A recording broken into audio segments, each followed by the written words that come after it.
really, what month is it? It's May.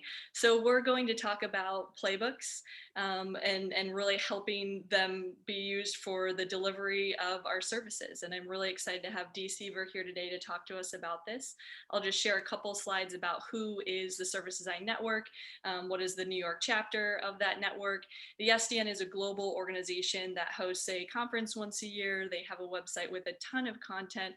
A lot of it is behind a membership paywall, but you do get a lot from that membership, and they just recently launched a financial inclusion initiative to make the membership more affordable to individuals based on their country revenue, based on the World Bank framework. So check that out, learn more about that. One of the steps that they're taking towards diversity, equity, and inclusion, but it's this really rich community. They have a lot of things you can follow on social media, and they have courses, tons of things. Check them out. We are one of 47 chapters. So there are a lot of us in different parts of the world that you can join their events now, since we're all online. We have our events typically the second Tuesday of every month, but we've had a slew of them recently. So welcome back if you've been here before, and welcome for the first time if you haven't met us.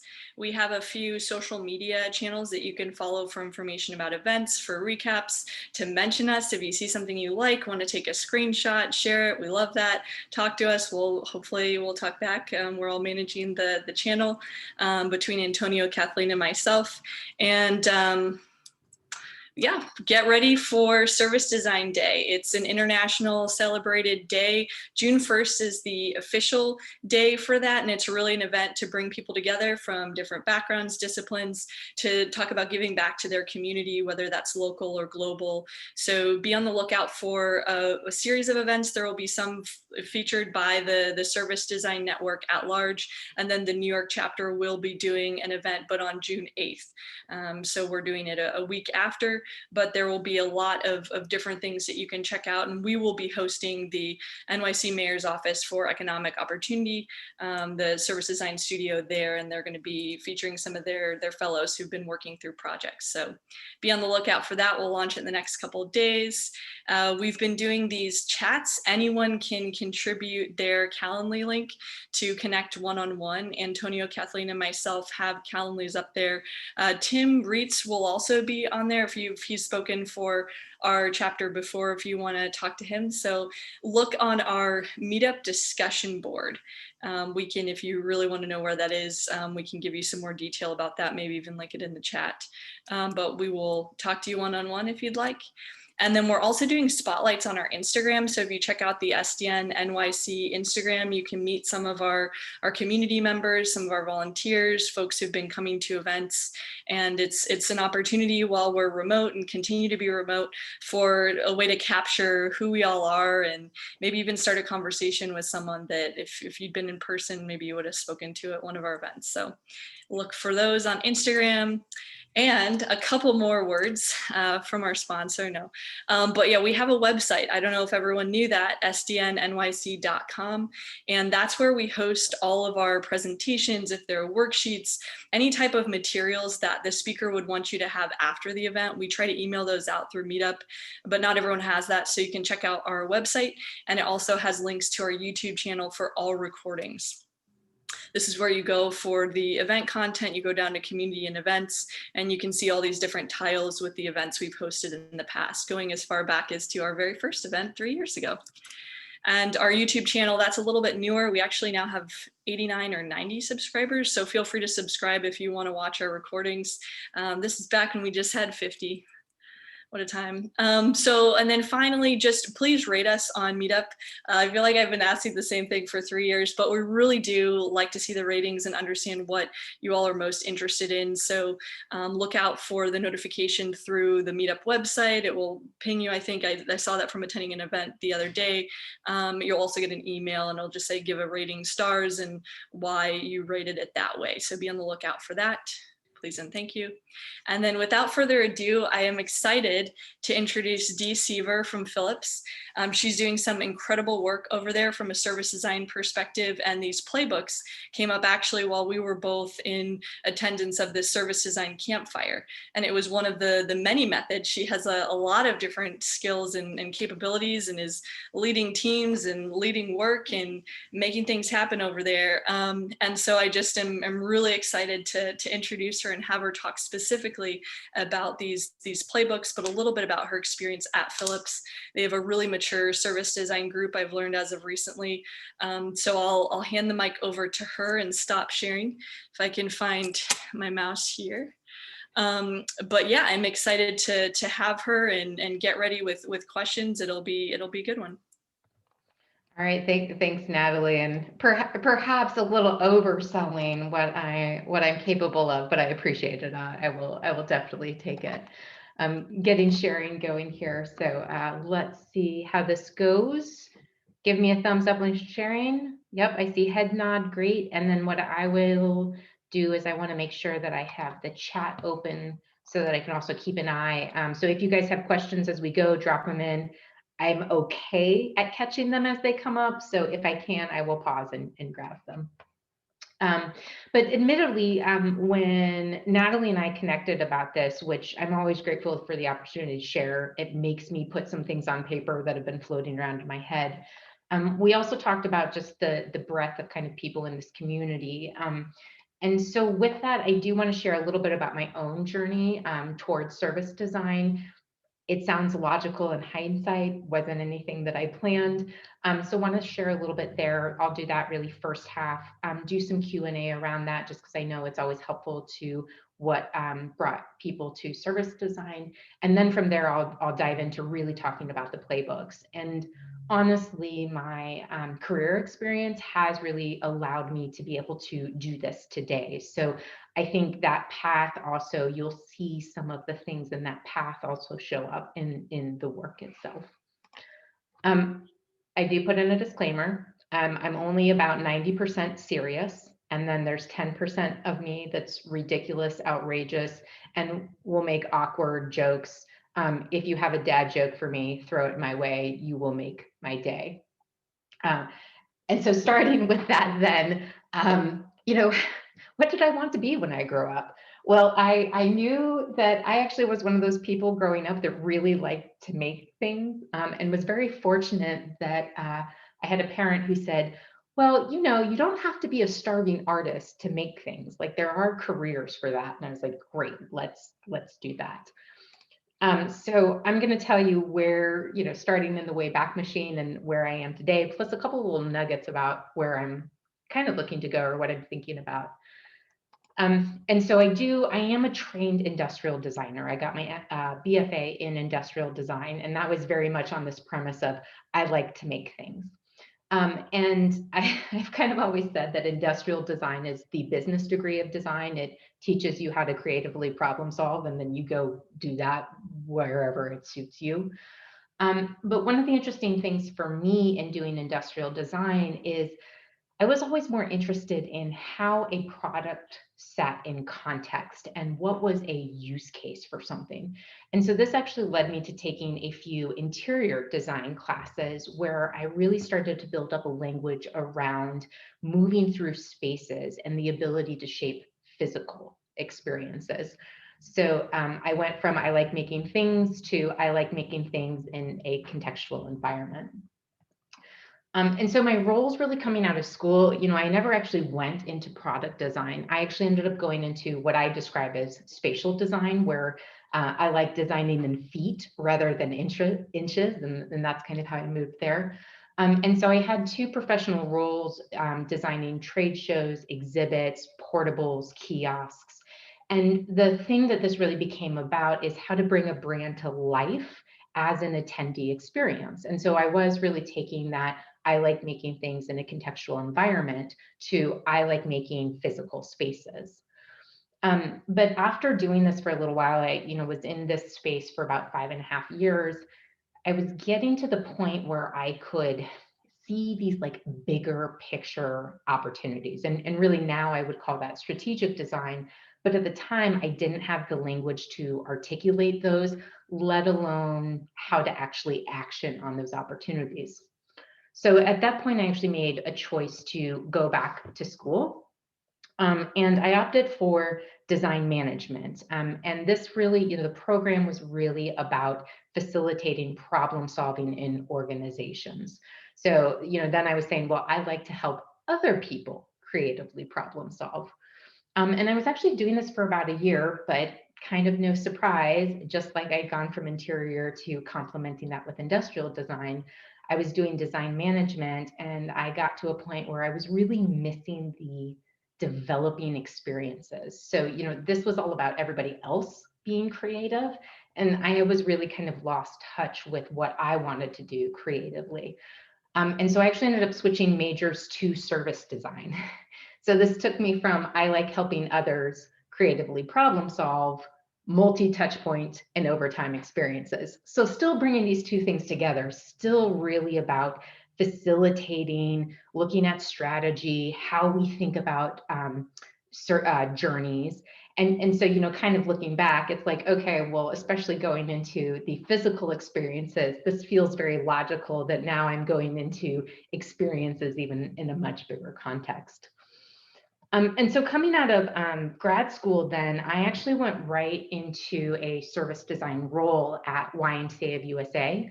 And I really call this, instead of saying service design, I call it business innovation, because we were really looking at how to support local Ys, creating and improving the resources that they use to implement services.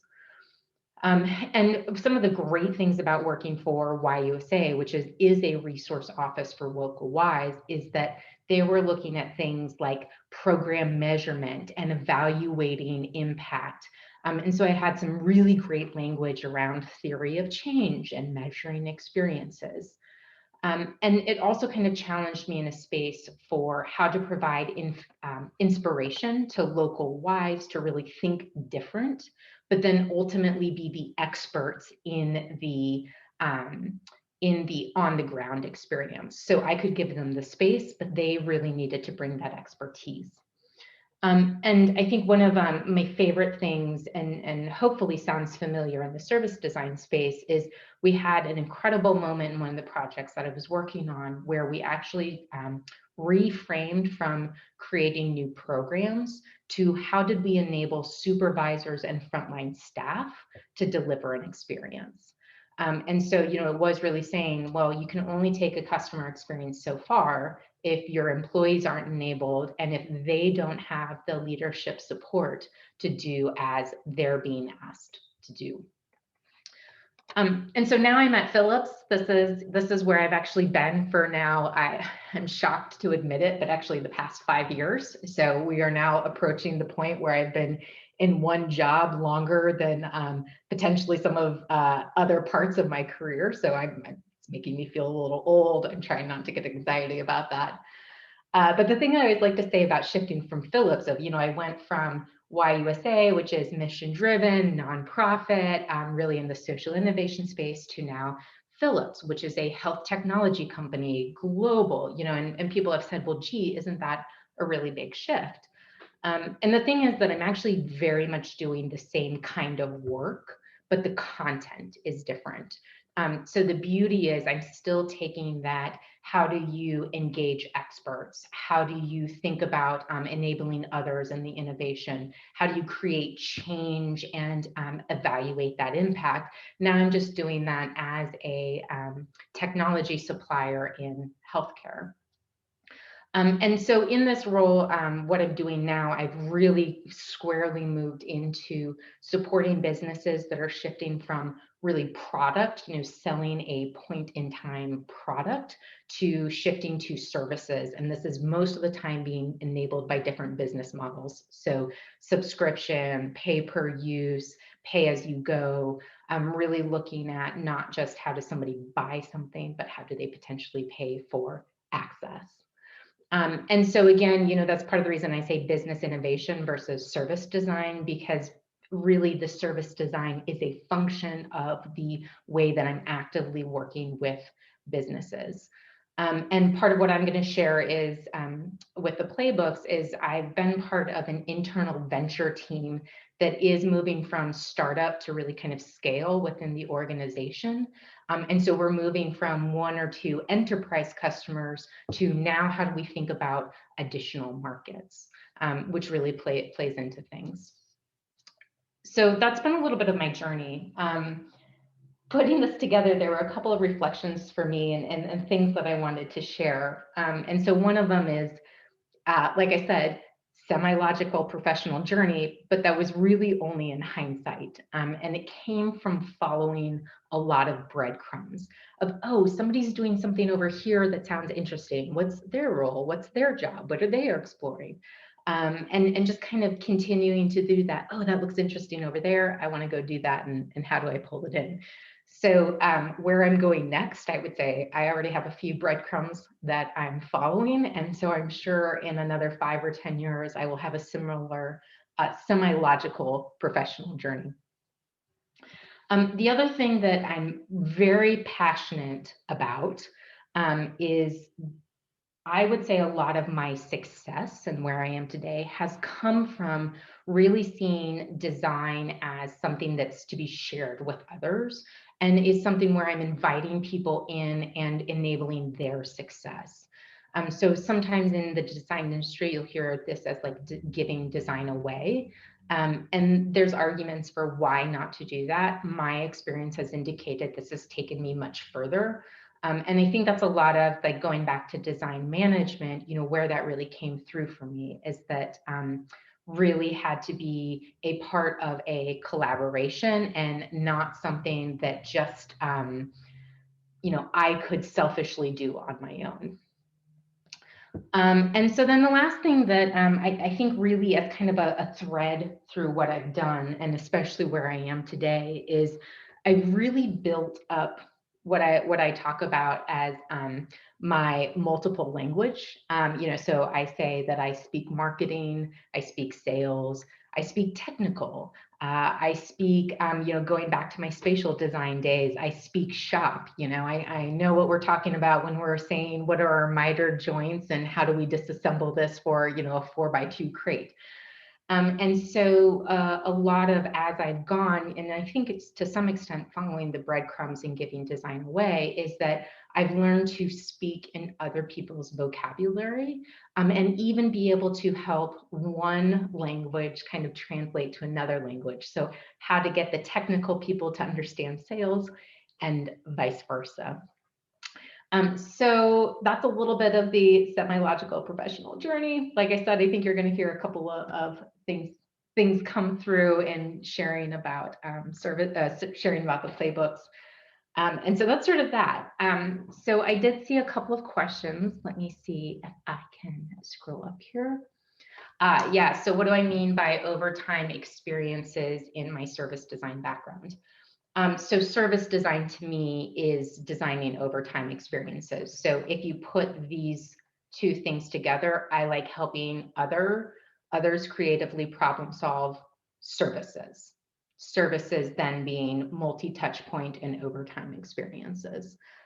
It's my very shorthand definition for service design. We can debate what is the definition of service design, probably without adding much new to what's already been out there, but that's what I mean about overtime experiences. I'm talking about services. Let's see. So then, not working overtime, aka more than 40 hours per week. Yeah, I've actually I'll get a little bit into that later. And then, yep, it's some of that resonating around enabling others' success. And yes, I am all for there's nothing wrong with changing careers. I'm a huge fan. I always highlight my brother who actually was a waiter for 20 years, did a programming boot camp and has now been a very successful program late in his career and is super happy about that. So I'm also somebody who, while I went back to school for, you know, very formal training, not actually a huge fan of formal education. I know why it worked for me, not necessarily something that I strongly advocate for others. I think there's a lot out there, particularly when it comes to design, to be able to have professional experiences that take you where you want to go, and do much more selective training rather than do uh, a degree of coursework that may or may not be entirely relevant to you. What other questions do folks have? I mean, anything about where I got to and what I'm doing today that would be helpful for folks to hear?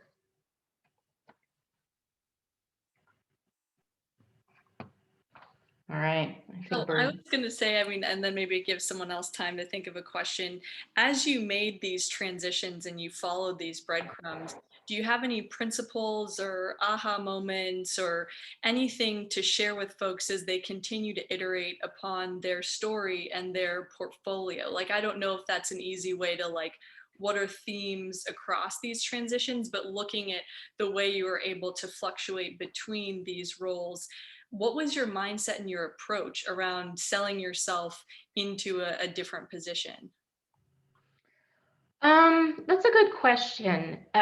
So and it's a little hard because it's like the hindsight, it all made sense.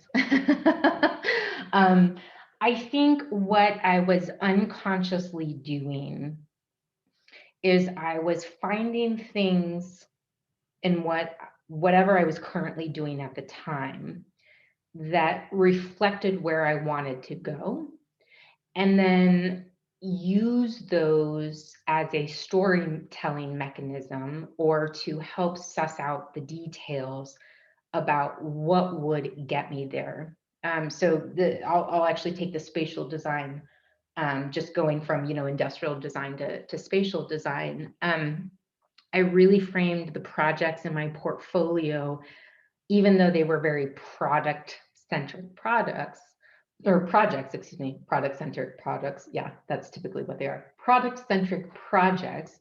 The way that I talked about those and showed those actually focused on the contextual environment. So it's not that the project itself changed, but the way I represented that change towards what mattered to me and what I wanted people to see.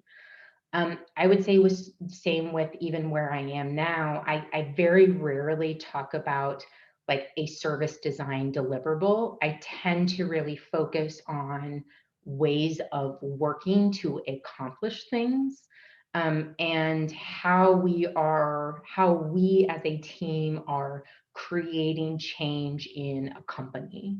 And so that's where I tell that business innovation story, because that's what matters to me more so than the like, here's the polish, the deliverable that I've made. Still have those things. That's just not the primary focus of the story that I tell. So I think it's been, how I've sort of made those transitions, or what has enabled that, has been taking where am I in my current space? What's the thing that I want to carry forward? And how do I use that as a springboard to get to the next thing?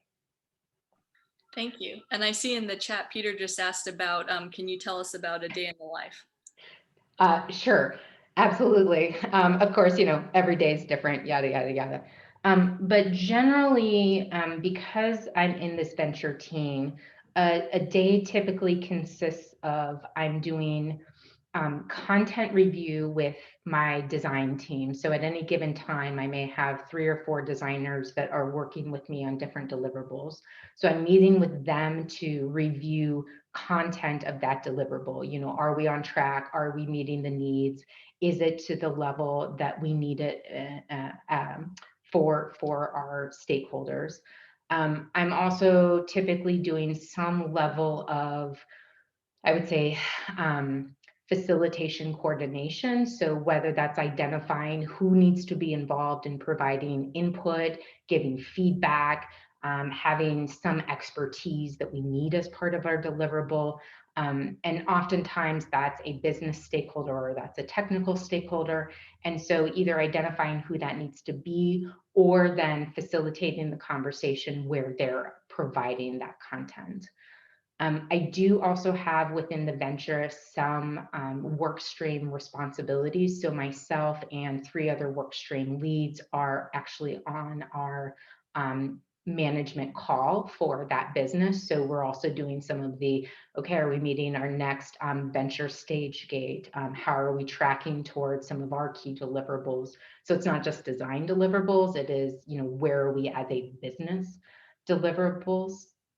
And then I think the one other thing that is in my typical day in the life is that I have some form of mentoring or coaching that I'm responsible for, whether that's part of our service design community of practice, as Natalie mentioned, whether it's more junior designers who don't have a service designer that they're actively working with, and so they're not having necessarily that craft level, or it's I'm meeting with, I would say, some of our business teammates to say, okay, we need to be thinking about how we're iterating here, or we need to figure out some way that we're going to tell a story, and so then they're looking for my expertise on how we do that. So typical day in the life, very design deliverable, that's definitely a part of it.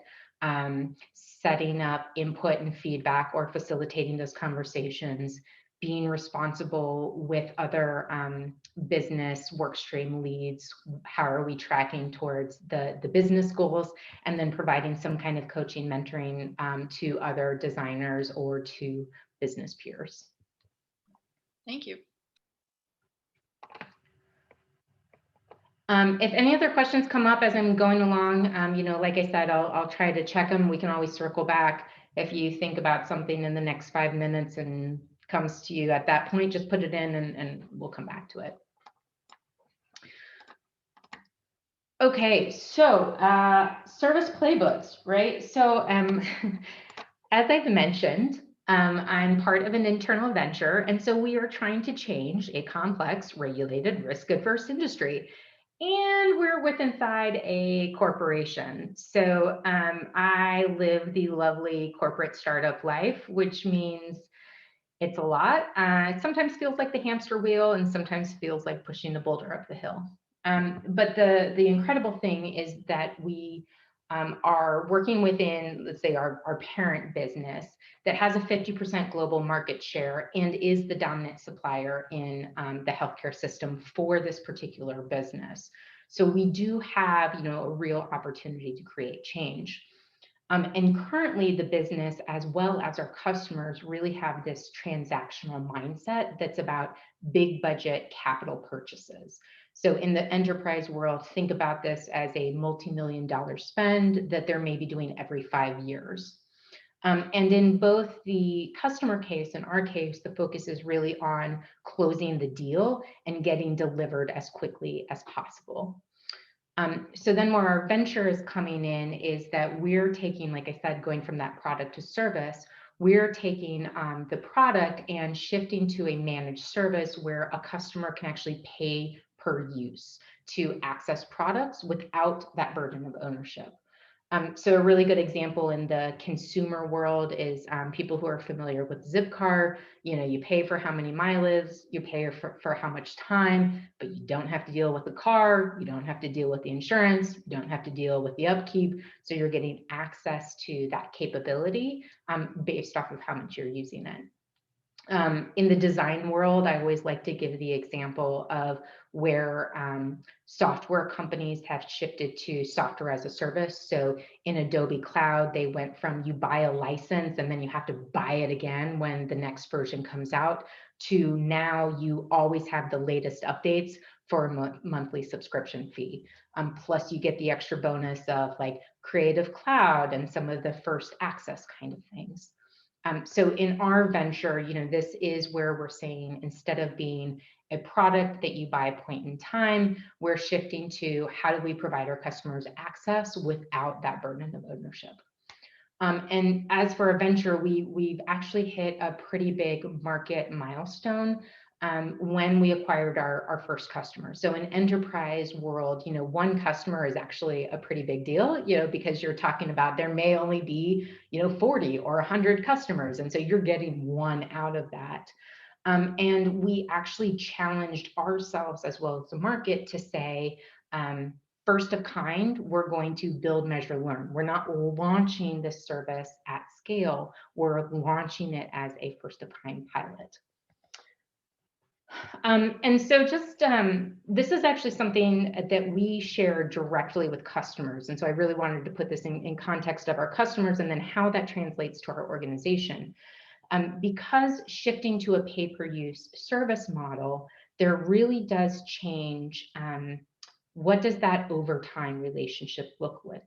So for a company, as well as customers who have been used to and have been done very well with, we sell a thing, we install it, and we walk away. For our customers, it's we buy a thing, it's installed for me, and I don't ever have to see them again. So, that's kind of the view we're coming from. And so when we started to talk to our customers and then our delivery organization, as well as our sales, we're starting to talk about, okay, well, what actually happens after we install it? So there are some net new activities that come through with this service that we have to think about. Okay, what happens post-sale? What happens the first year, the third year, the seventh year? What happens when they start to go to renew? And the other thing really about this, as well as for our customers, is they're used to things where it's the customer's problem. So there were also mindset shifts that had to happen, where it goes from, well, if something breaks, that's the customer's problem, and the customer feels the pain of that, to if something breaks, we're still responsible for it. We have to figure out how to deal with it. And now we have commitments to customers around that. So things that used to be like, customer can figure it out. Now we had to really say, well, we're going to do that to ourselves. Are we willing to do that?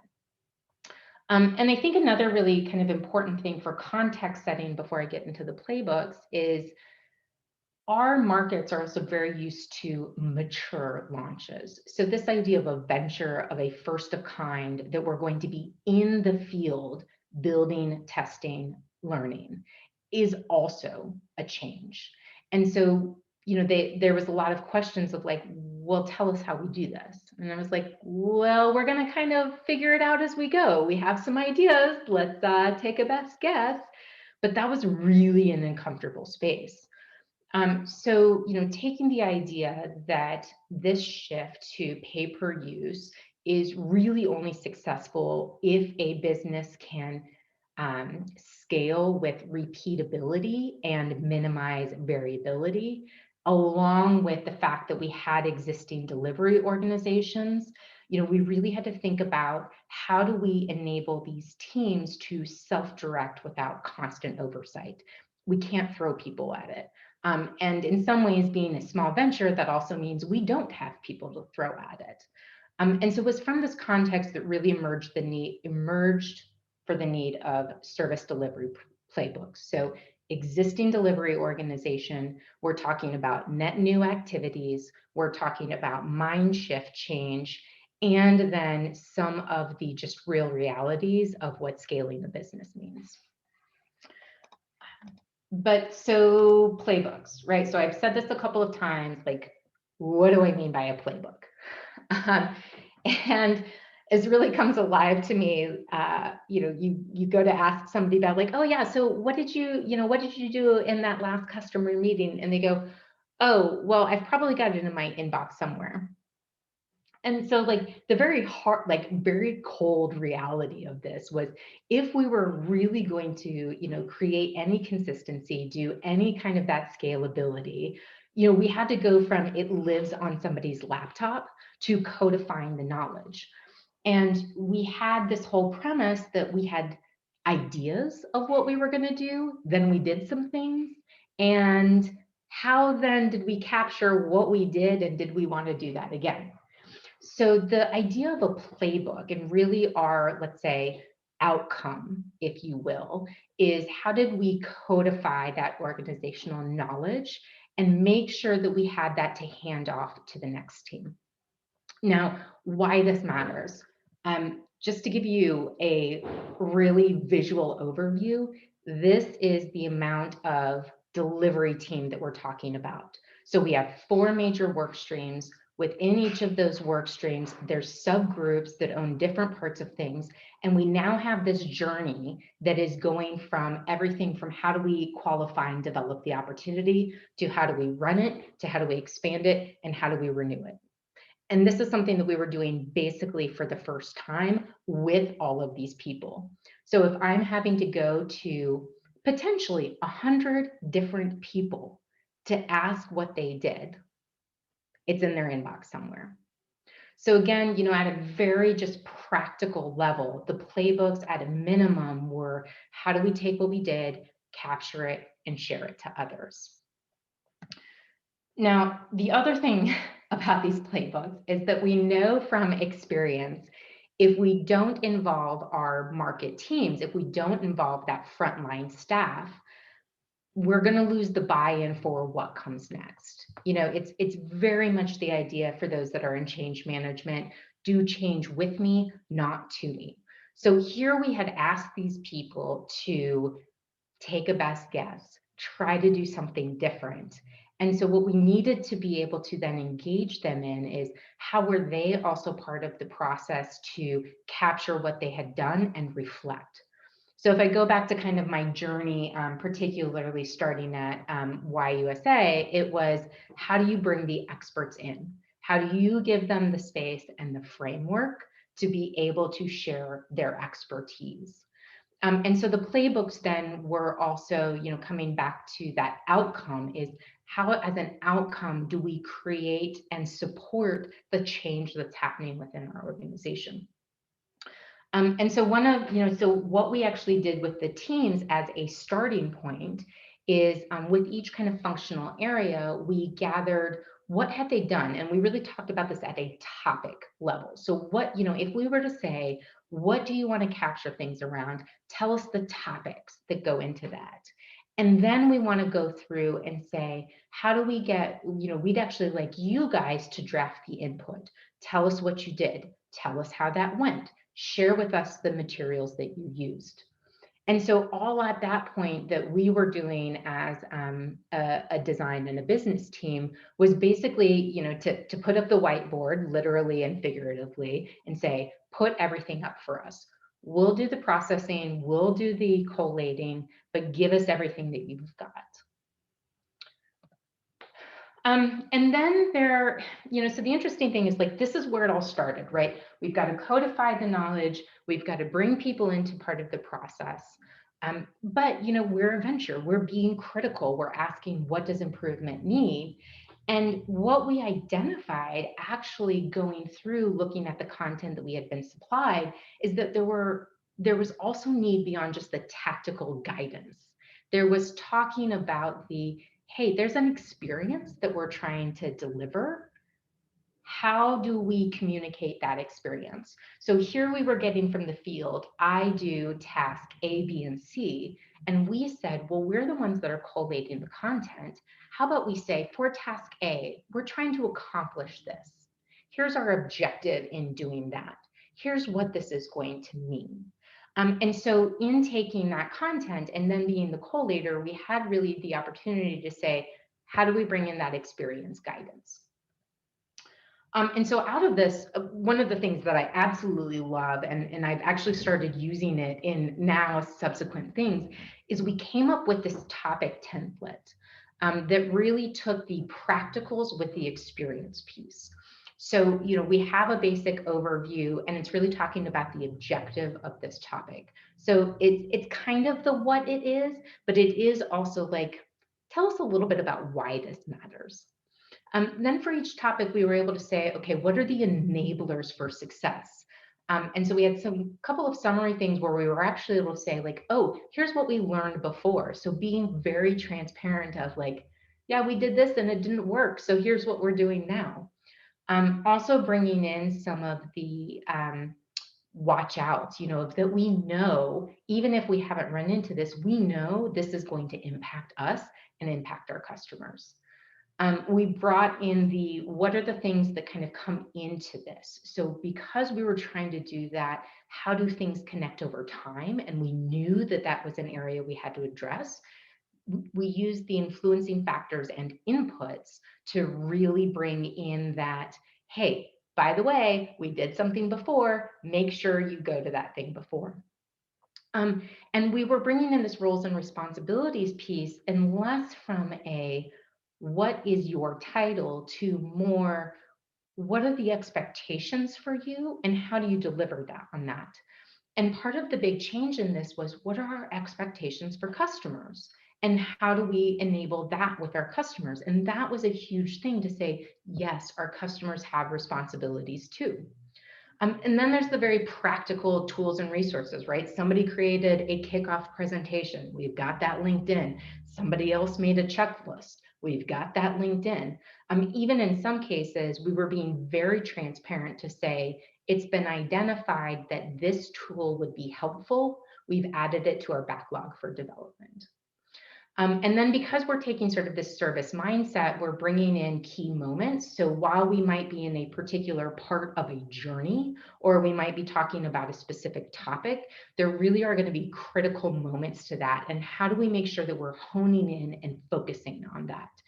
There may be 100 tasks to do, but here's the 3 that we have to make sure that we accomplish.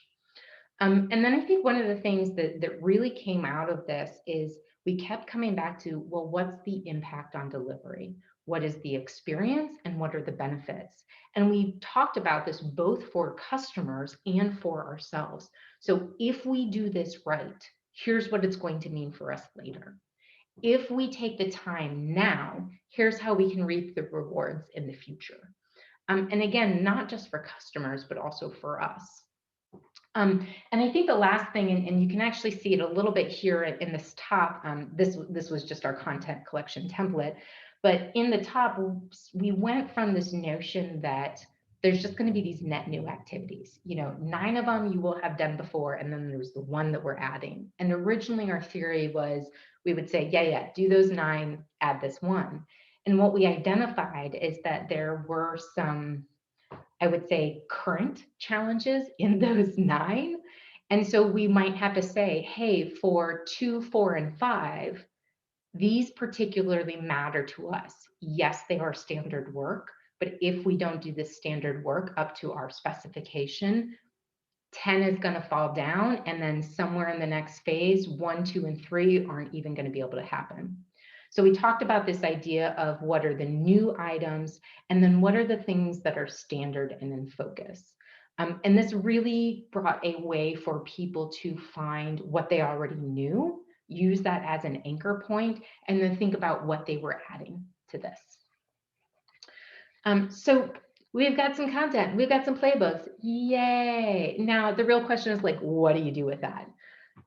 So the thing that we realized, and this is actually on us, when we did our first of kind, we just went into it. We were this venture, we had this whole like, you just do it mindset.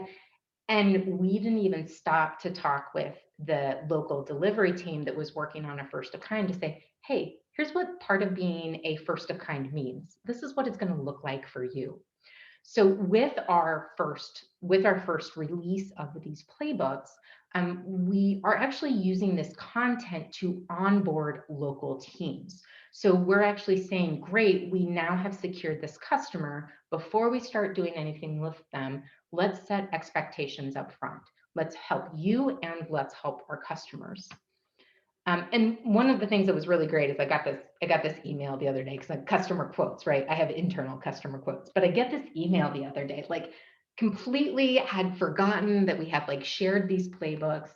And the email was basically like, I could do my job because of these. And what I particularly loved is from the team, she made this note that it alleviated my anxiety and created confidence that I was an expert. And that, like, I was like, okay, this is it. Like we've done that thing, right?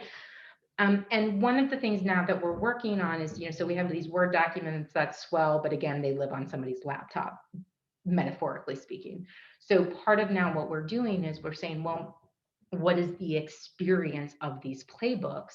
And we're moving them to an internal web-based experience that's very visually driven, working with classic web information architecture. How are we representing some of these phases and key moments as tangible interactions? And how are we making this content easy to consume? Because it's beefy. Like, if I'm being totally transparent, it is beefy. So we have to think about, how do we make that manageable?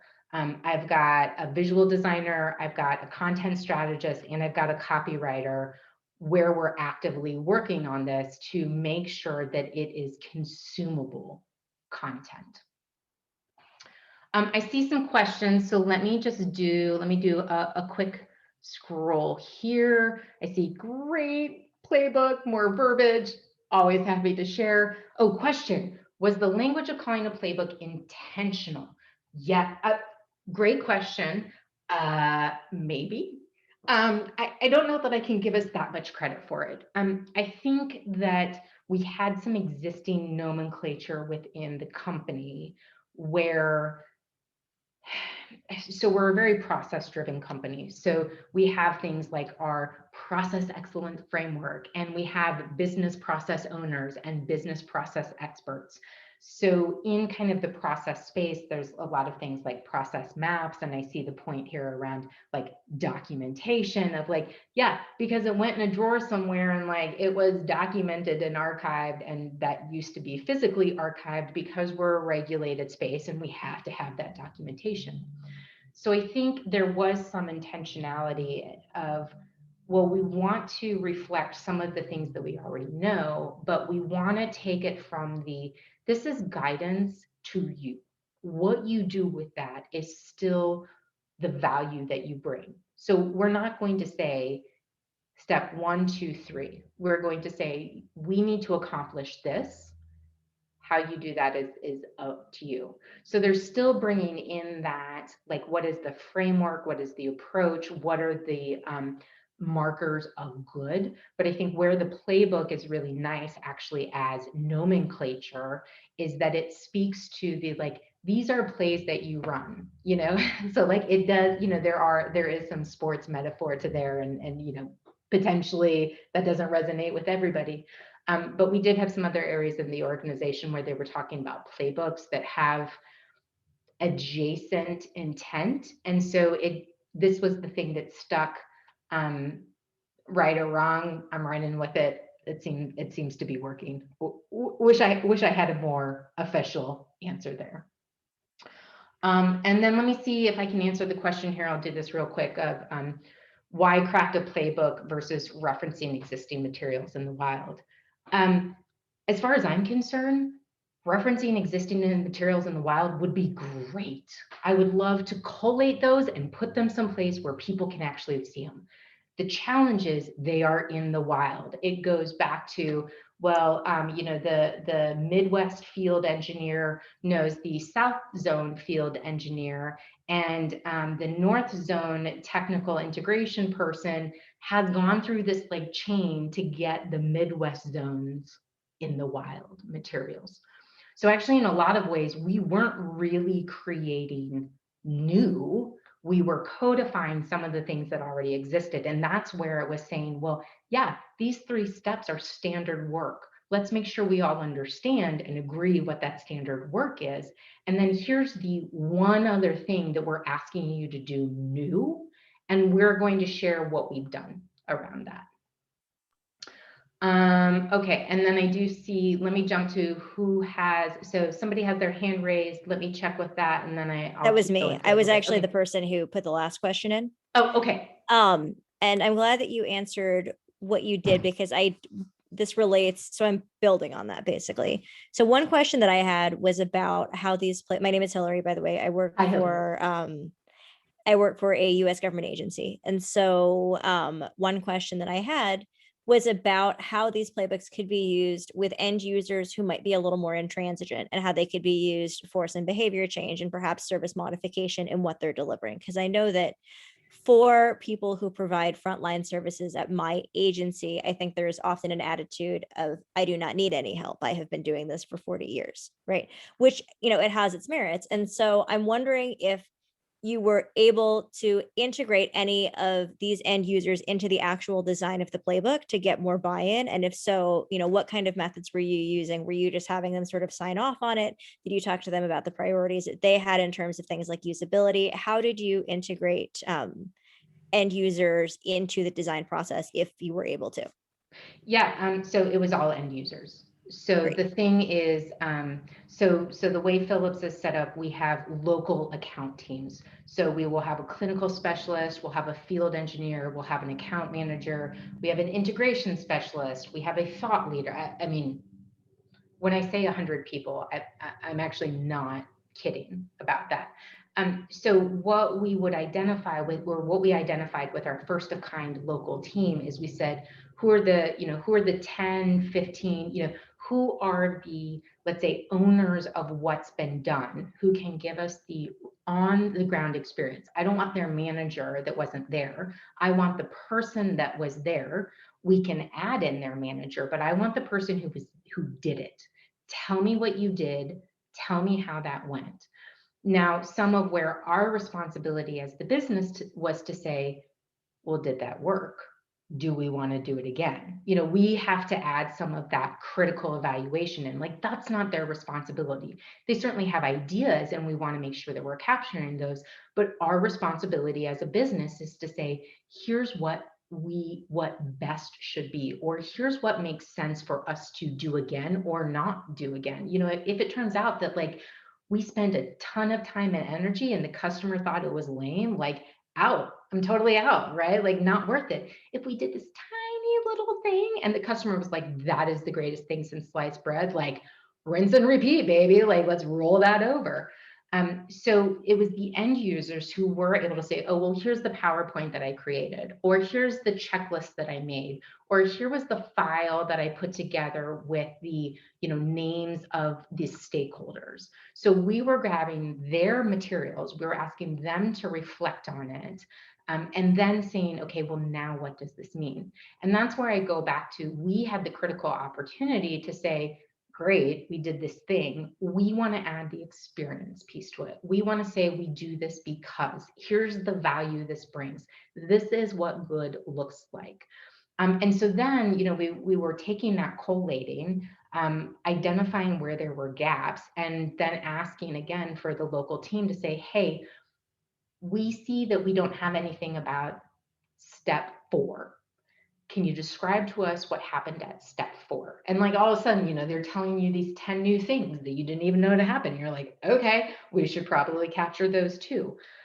Or there would be things where we would look at it and we say, like, man, we're asking a lot of the delivery team to put this together themselves. How about we create the template, or, how about we create the FAQ guide for the customer IT manager? Like, instead of asking our field to do that, we can do that creation, we can do that finessing, and then provide that to the field. That is very helpful. And I'm sorry, I don't want to take this, I just want to have a quick follow on to that. It sounds like there was a lot of organizational support for the end users to be working with you on this. Is that accurate? And if not, how did you get there? So this is a very practical thing. We don't have a business without our delivery teams. Right. There is no delivery without the delivery teams. Right. So in many ways, like, we didn't have anybody else to go to. Now, what I will say is, and this is where we didn't necessarily do a good job of what does first of kind mean, that part of being supporting a first of kind means that you're going to have some of these development activities, Right. that you are going to be part of defining this. Okay. So what I will say is, like, as we're doing our next customer and our third customer, we are getting better at saying, like, here's what are your expectations as a first of kind team. Here's the things that we don't have figured out. We are going to need your help in that. But we also have reflected and said, well, where can we take on more Right. and have potentially, like you were talking about, we're getting more feedback rather than asking the teams to draft. And I've got a little bit at the end about sort of where that's going. I will let you get back to that then. Thank you. Yeah. So I know that I missed some of the questions. I'll get back to those. I just kind of want to keep going a little bit. So now, of course, you're probably saying great playbooks, but you're a service designer. Where's your journey map? Where's your service blueprint? You can't do a service without those things. And so, yes, there is a journey map. There is a blueprint.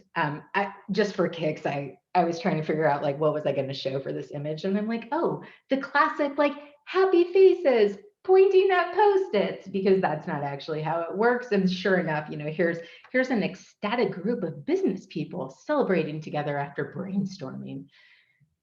Anyhow, so yes, we do have a blueprint. And what I'm actually lining up here at the top is how we're having 3 artifacts work together. So the playbooks in the middle.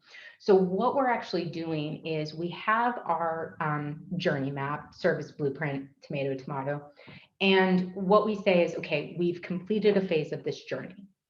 Both again, figuratively on the journey map and literally, we've met a particular delivery milestone.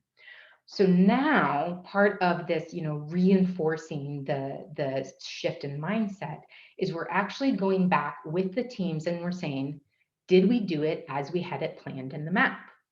And did the playbook guidance we have meet our need? So we're saying we did this thing. Did we do it as planned? If not, why? Why not? And if we used playbook, was it enough? Do we need more content? Are there different things now that you've done it? And so then we're going into assess. And so we're saying, do we keep, do we remove, or do we add content? Whether that's to the journey map, because we may have discovered low value item, don't spend any time on it. Oh, here's this new thing we did that we think has a ton of value. So we're making that conscious choice of, do we update our journey map? Do we update our playbook? And the big piece here is then who's going to own making that adjustment? Is that going to go back to the business? Do we need to bring in an expert from the field? Do we need to find somebody somewhere else? But we're making that real clear. Who's going to own that? And if we're not going to do it today, we add it to our backlog. And so the thing that I'm showing all the way over here on the right is just a screen grab of backlog. So we're saying, yep, here's another thing that we identified. We can't do anything with it today. As we get through some of the bigger priorities, we'll add this in a future release. So I'm talking a lot, just like you would say software releases, we have journey map releases, we have playbook releases, and it's all driven by the backlog. And so then the last thing, if we're saying, yes, this is something we want to add, we're creating the draft for review, we're gathering feedback, and we're publishing it as part of our release. So great story, bro. Now I want to give you a little bit of the like, ooh, it was so magical and worked together, but not really. So any classic thing, this is like hindsight, things worked fantastically. Eventually they did. And so here's where we started. We had 3 playbooks, and one was really focused in the clinical space, one was really focused in the technical space. We started them at different times, and the idea was, okay, we're going to kind of parallel track this work. It's different contributors, no problem. So we started the education playbook, and we started with this idea of, all right, we'll do, PowerPoint, right? Classic documentation. Put it in PowerPoint. We can stylize it, make it look good. No problem, Bob.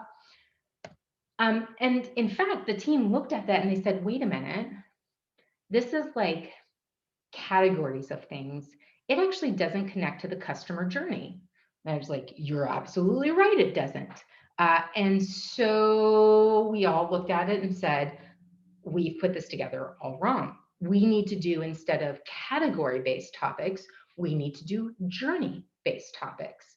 And then from there, this was actually right as COVID was happening and everything was going from, oh, we've got to do rapid internal updates, and there were some experiences, or there were some examples in doing that really in an evolved SharePoint for those who want to know the nitty gritty, but doing it as, you know, this sort of live update intranet page. And it was like, wait, why are we going to manage content versions in PowerPoint? Why aren't we doing this in web? So we have these great, like, iterate, iterate, iterate, and it's fantastic. Well, so in the meantime, we've started the technical playbook. And then it was like, oh, right, we've also got to make this pivot in the technical playbook. So we know that we're going to do this as journey topics. How about we now have this like draft input template, because we understand like what comes up in each of these. So we're like, cool, cool, cool. We're going to, you know, now make this shift. Well, in doing that, we were also then kicking off, you know, this optimization. And what we realized is like not a separate playbook. Two things that we thought were going to be different, turns out they're going to go together, and we're just going to have one functional area. So this really talked about clinical rather than like these two separate things. So as we're like doing that, of like, oh gosh, we've got to now take these journey topics and add in all of these other points. It was like, well, while we're making these changes, we might as well use the new template that we've now put together. And so from there, then, you know, we've been doing feedback and getting updates around these things. And it turns out that there's some things that we hadn't considered in our content template. So we've actually done an update in that template. And now we're having to translate that update to the other playbook. So here's where I would have really appreciated like lovely waterfall of we would have gotten it right the first time and then applied it to all the subsequent things. Instead, we talked about a lot about, oh, well, we need to harmonize this version. You know, we need to bring it from 1.3 to 1.4.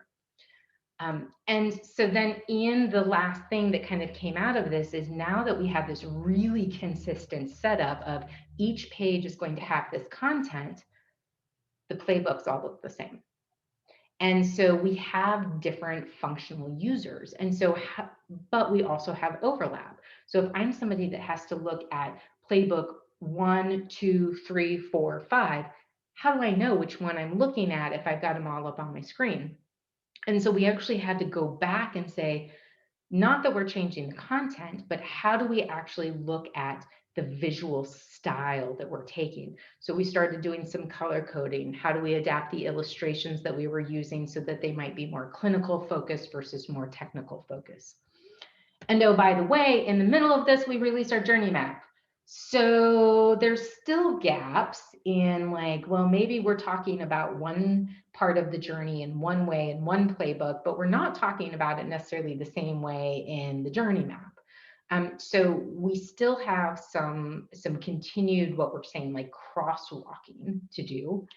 And after we've done sort of these first version releases, we were getting the governance wrong. So we were really saying like, market, work with us, co-create, generative, content development.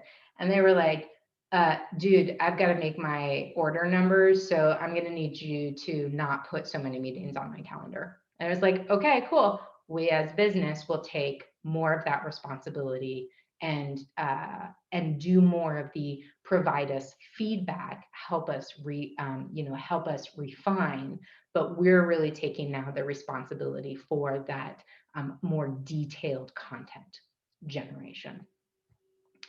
So kind of wrapping it up, and then I'll start to answer the remaining questions. You know, the playbooks really came out of a need for, we have to codify what we're doing. We've done it once. We need to talk about what that means for a second time. And we need to have a process in place for how we continue to update based off of what we're doing.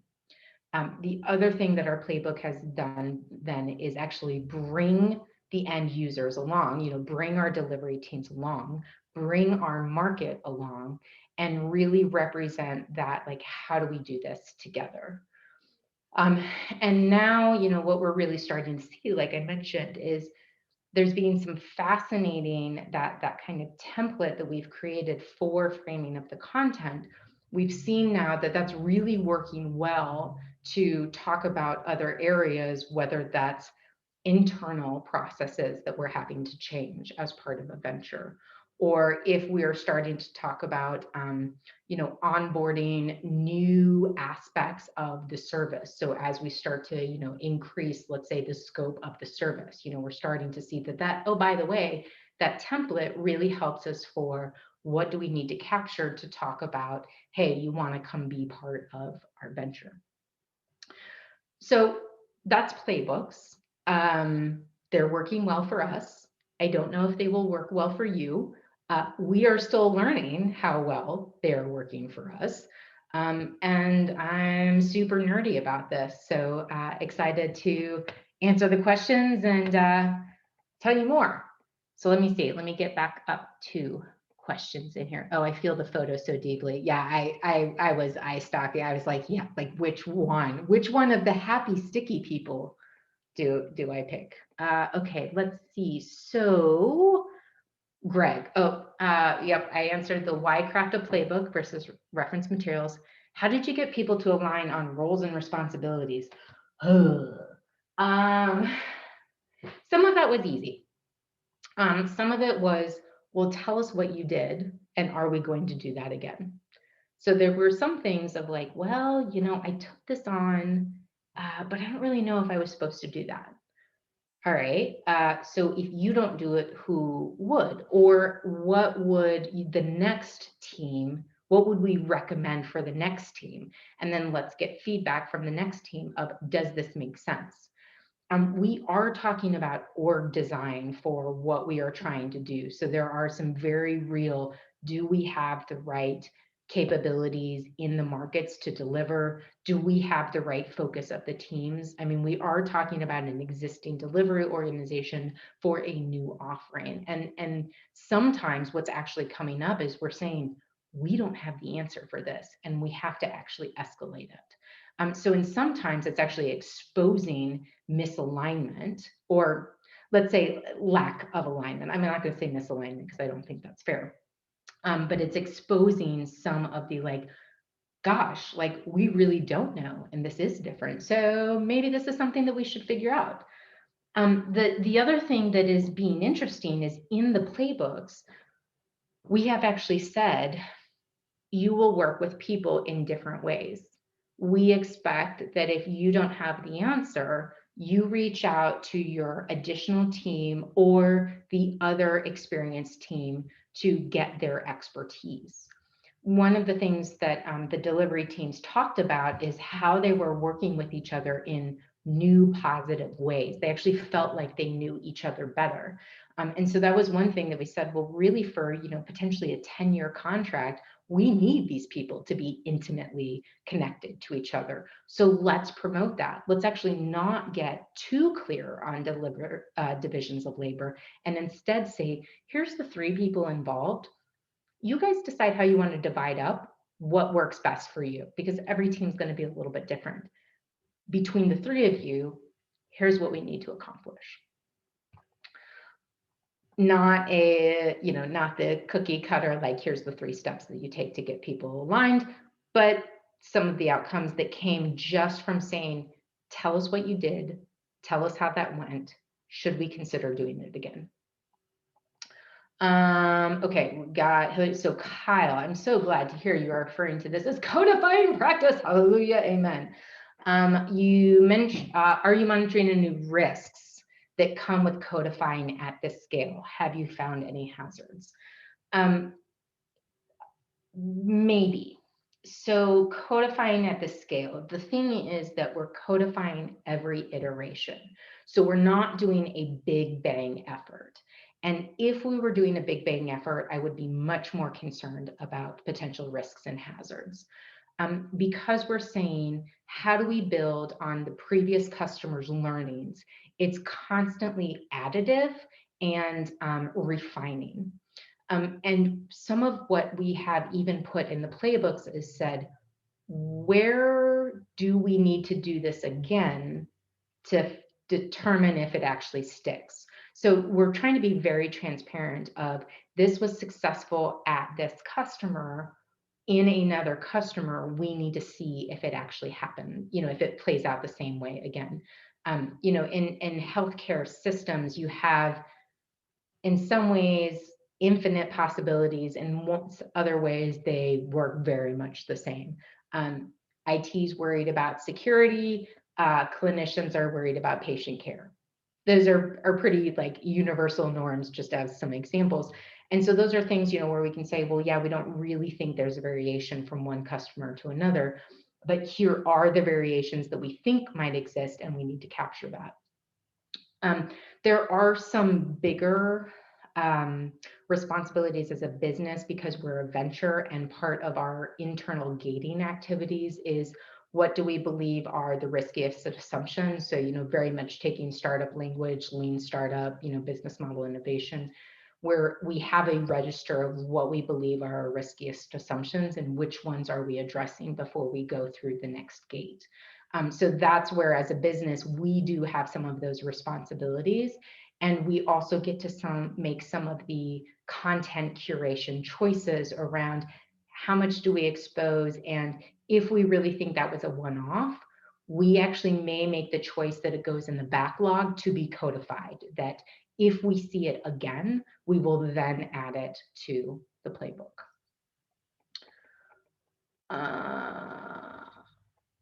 No cameras, just a bunch of circles with initials. Yeah, that's also.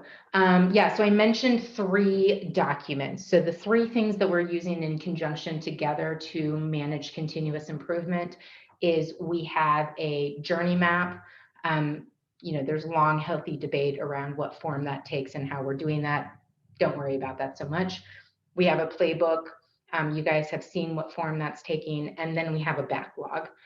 Right now, it's, you know, a relatively small team, so we're just managing that in Excel.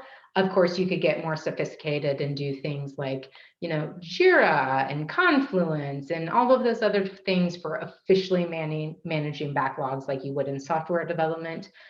For the most part, I'm applying those principles without doing it through any technical mechanisms. Do you think the bringing people along is the true value of crafting the playbook? 100%, no doubt about it. And the transparency that we are operating as a business, we've had a ton of feedback from the market saying we've never interacted with businesses in this way. So in like very classic corporate global, you have the business and then you have the market. You know, the business is basically responsible for coming up with the ideas. The market is for making sure that you get orders on those ideas. And so it very easily is a toss it over the fence, right? Like business, ivory tower, it's brilliant. And then the market is like, whoa, whoa, whoa, whoa, whoa, whoa, whoa. This is not based in any kind of reality. We have no way to actually do this. What did you put in your pipe and smoke? Like, we're out.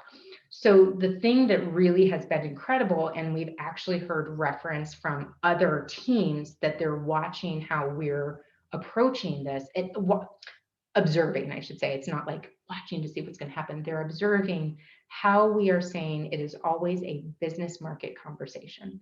We are doing this together. We each have a stake in it. There may be more responsibilities on the business, but we are never doing it without the input from the market. And I will say that one of the things, particularly as design, that we have added, I've been talking about the we, and there is a very big we. There's several business stakeholders. Like I said, I have my little entourage of designers. But what particularly, and I'll say some of what I was doing with the team, is modeling the drafting. So it's very easy for people to talk about what they did. To actually put it down on paper is very hard. So a lot of what I have done is facilitate conversations, and I've got, you know, a Word doc open right there, and we're gathering that as a go. We're making notes about what we need to come back to, and being able to tangibly see, here are my thoughts on a paper, and then have those come back in an iteration that, you know, has maybe structured it in the way that we need it to. They can make the connection between that's what I said and here's what's being published. Okay, that was the last question, at least since 6:05. Is there anything else that people have questions on? Anything else you want to hear more about? Do you use the playbook as a kickoff to blueprinting? And could I talk more? So let me take the first piece. This is a funny thing where there was a blueprint that actually existed before we started doing the playbooks, and it was more for us as a business to articulate what do we believe the solution is. If I'm being completely honest, it got forgotten in a file somewhere. Like we were going through the other day, we're like, oh, that's right, we made that thing. So ideally, we would have used the blueprint to kick off the playbooks, because what we should be saying is, this is the end-to-end journey that we're delivering as an overview. And then the playbooks are getting very specific into my role as this kind of service delivery team member. So it's really granular, really specific. And in fact, now what we're doing with our journey map is we are linking to the corresponding pages in the playbook. So, you can see where you fit in that overall journey, and then you can go find where your specific content is. And that's where we actually ran into a little bit of a kerfuffle, is because we started with the playbooks without having that end-to-end view in the blueprint and the journey map. That's where we were like, oh, these aren't separate playbooks, these are the same playbooks. And oh, we should have consistency about how we're talking about these things related to the journey. So that was like, and there's one of these things, like in hindsight, it was like, duh, like, how did we get that so backwards? But at the time it made sense because we were actively delivering at a customer. And so we wanted to get that immediate capture. So, really, I would actually do it the other way. I would like to say we should be taking a journey map, saying what is for a given stage, step, activity, what is the delivery specific guidance? And then as we are completing that delivery, how are we updating the journey map, which should then drive what kind of updates we're making in the playbook. So then the second part of the question, could I talk more about the journey releases if multiple have already been shared with the organization? Officially right now, we have one release. What we have already started doing is collecting the backlog for our V2 release. And a lot of this is as we are getting our second and third customer and we're moving on in the relationship with our first of kind. We're now 3-4 years into that first relationship. We're doing new things. So what we have been very transparent about with that journey map is that was the structure. Like, we were really focused on getting the content version down on paper. Now we're really starting to do the challenge and say, well, is that the right content? And for kind of each step in the journey, we have a discrete page that gets a little bit more granular in the overall, in the team activities, not necessarily the individual specific activities. And we're actually asking teams to check those pages and say, okay, is this what you actually did? As I mentioned, we're doing that onboarding. So as part of, we bring in a new delivery team, now we're setting the expectation of, we assume that you're going to use this content, we will take you through it. And so we need you to be prepared to give us feedback on it. So it is setting that, like, here's what's there. We expect this to be used, and we are going to know that it's been used because you're going to tell us how we got it wrong. And that's great. What we haven't yet gotten to is there an official cadence of release? Because I would say we're still in that startup swirl, we're not quite yet to the, like every quarter, here's the things that we're going to do. I'm, roughly right now, I'm guessing we're probably 6 months, maybe 9 months between releases, but we will start to get, as we get more experience, there's going to be fewer updates that we need to make. And so they will get more incremental versus like, oh, we had 5 parts in the journey that we didn't even think about. That's all new content, and that's all we're going to focus on for this one.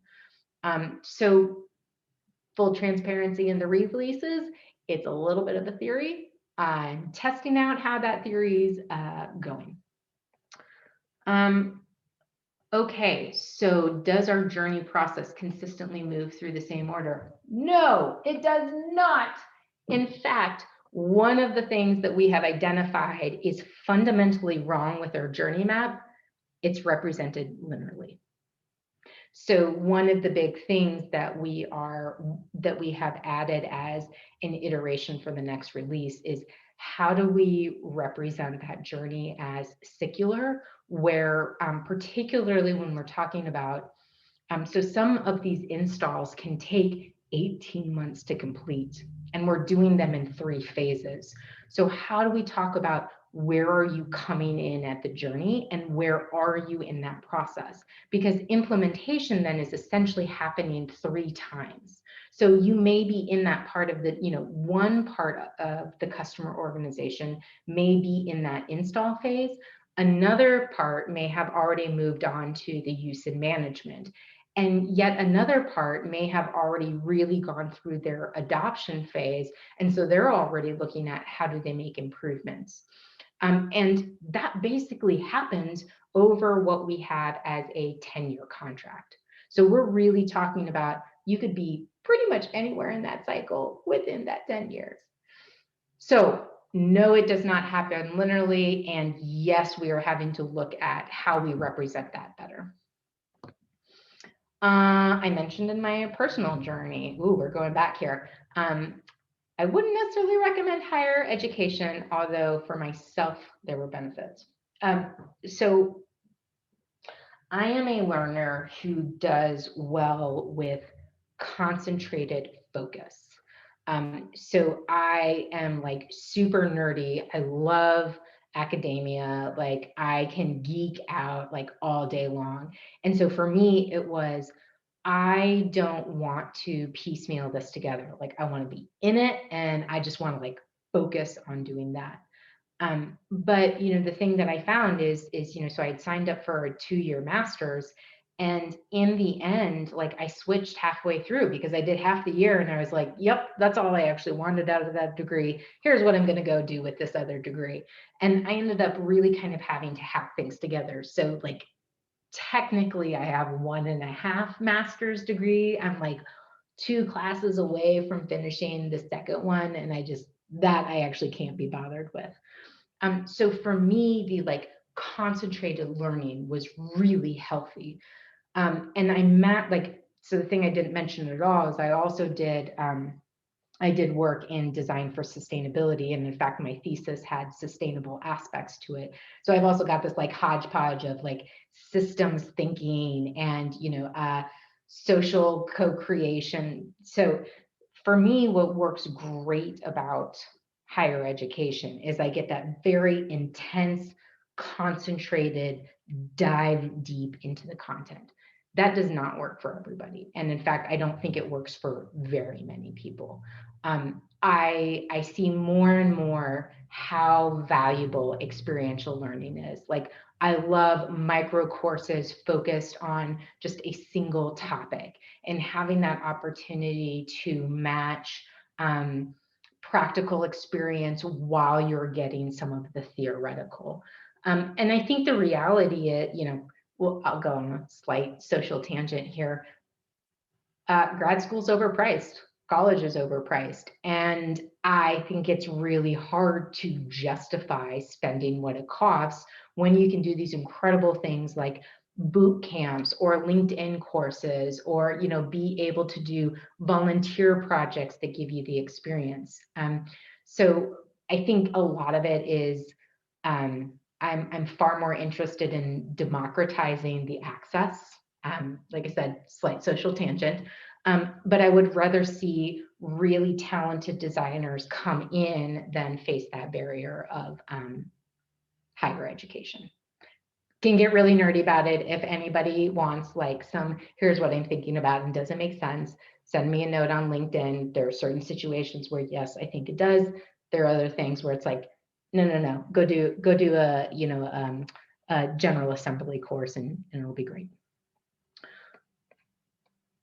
How am I doing, Natalie, on time? I feel like I'm often hand waving land, and now we've gotten me into some of my soapboxes. So Like, is it time for the hook? Do we need to pull me off? Oh, I'm loving it. I would say we could take one more question. Okay. If somebody has one, you can come off mute, you can raise your hand, you can put it in the chat.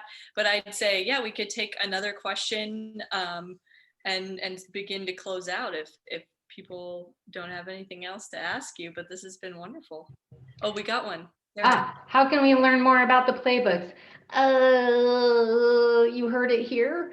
No, I'm laughing because I've been like wanting to put this story together, and because Natalie made me come talk to you guys, now it's finally put together. So like, this is sort of all there is to learn right now. I would say, if you end up with specific questions, drop me a note on LinkedIn. I am a classic like busy professional, so sometimes I am slow responding, but that's probably the best way to get specific things. References, I sort of don't. I think there are some really excellent examples out there. Like a classic one that I always point to is the digital services uk.gov. They actually have kind of their whole like, what is service design? What are digital services? What is the process? And I think represents the idea of a playbook. So I think that's a good example. Yeah, I mean, I think the thing that I've really learned through this is we had to go a little bit through the messy front end process to understand what we needed out of a playbook. So I do think there is some of like, you could take the ideas that I've shared here. I don't think there's anything particularly unique as far as what we've come away with and how we're framing things up. I think you could absolutely take what's shared here and say, how does this a springboard for what makes sense for us? Do we need to focus on process, or, do we need to focus more on describing the experience? Do we need to bring more gathering of tools from the wild, or do we need to talk more about what's different for this? I think they're really like, and honestly, like that's your value as designers of like, great idea, gotta contextualize it. So I would say like steal away and then have it make sense for your organization. Okay, and so then the last question that I saw was, I'm going to avoid the question about would I ever do a boot camp. I'm going to ignore that one because I'm not prepared to answer that for myself. So overall, how long is the process to get the final playbooks? First one was, honestly, it was a year, but that was a lot of figuring out how we wanted to do it. We're just working much faster now. I have a weekly stand-up that I run with a couple of the like local leaders to say, what did you do? What's up next? It's how we're actually looking at the backlog. And like I said, we're probably doing our next release in about a 6-month turnaround time.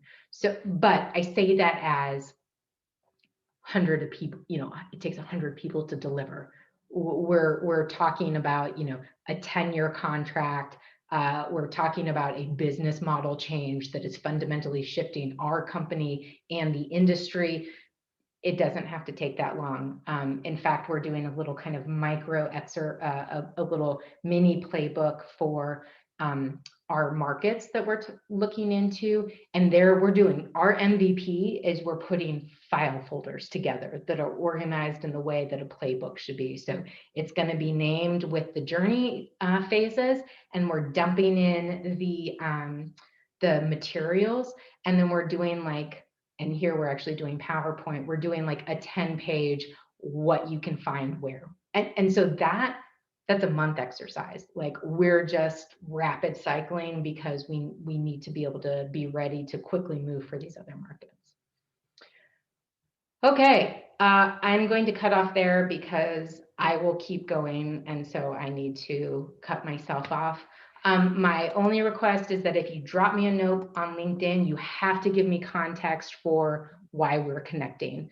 I got a lot of requests to call over the last 2 weeks. If I don't know your name and I don't have the context, I didn't accept it. So happy to connect on LinkedIn, but you have to give me the context for why we are connecting. Hey, Dee, it was great to see you at the SDN New York event.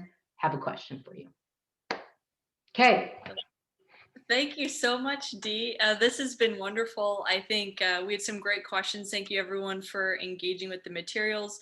We will put this on our YouTube channel, so subscribe so you get those notifications. I don't even really know how that works, but yeah, follow us.